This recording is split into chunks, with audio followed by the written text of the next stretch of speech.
to our Italian friends, Italians who've been living and working in the UK who now want to come back, I say come back. Tutti benvenuti. Come back to London or to the UK, but you've got to quarantine.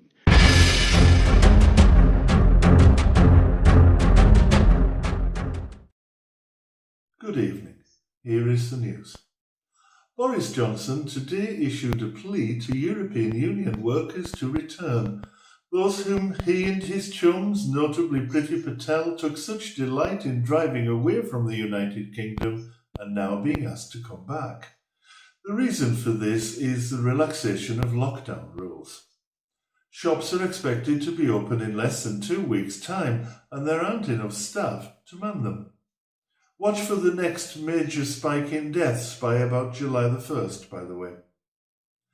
In making this plea, Boris has demonstrated just how dependent the United Kingdom is on the goodwill of immigrant workers. But there are some problems. Of course there are.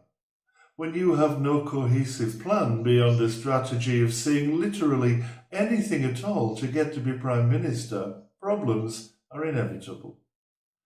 In order for such workers to meet the stringent criteria laid down by government, they must be taking jobs that pay significantly more than the minimum wage. Otherwise, they won't be allowed in the country in the first place, thanks to the government's own rules. Not many people working in retail earn enough to be counted as skilled, according to Priti Patel's criteria. This will be a global immigration system that will be geared up to support our labour market and obviously the future aspirations for our country.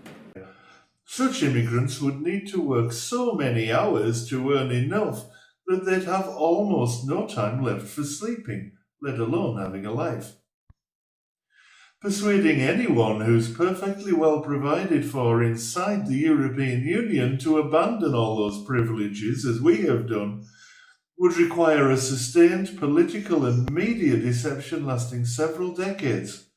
Encouraging well-informed Europeans to join the UK outside of the biggest trading cartel in the world would be difficult enough, but to ask them to do so for minimum wage must be almost impossible. But then, so was the prospect of a divisive serial liar like Boris Johnson becoming Prime Minister, and that happened. Another problem Boris faces is the reaction of Brexiteers, those who lent him their vote because they expected the country to be rid of foreigners, especially Europeans, taking our jobs. They will not be overly chuffed to learn that the Brexiteer government they voted for is inviting Europeans back into the United Kingdom to take our jobs. Far from Brexit means Brexit, many of them will see this as evidence that under Boris Johnson, Brexit means remain. It's true, of course, that most Brexiteers will vehemently insist that Brexit was never about getting rid of foreigners. But all across social media, their reactions to this tale are very different. Additionally, there is a problem with rights. Boris recently used his overall majority to weaken the rights of working people here in the United Kingdom, rights which hitherto have enjoyed the same minimum standard in UK as they have throughout the rest of Europe. Does he think that the rest of Europe won't have noticed just because so many Brits haven't? It may be harder than Mr. Johnson imagined to tempt people back into a government-fueled hostile environment to work ridiculous hours, lose their working rights, and have to pay for treatment should they become exhausted and ill with coronavirus, treatment they could access much more easily on the continent. And all of this in the country with the highest death rate, higher than the rest of Europe combined.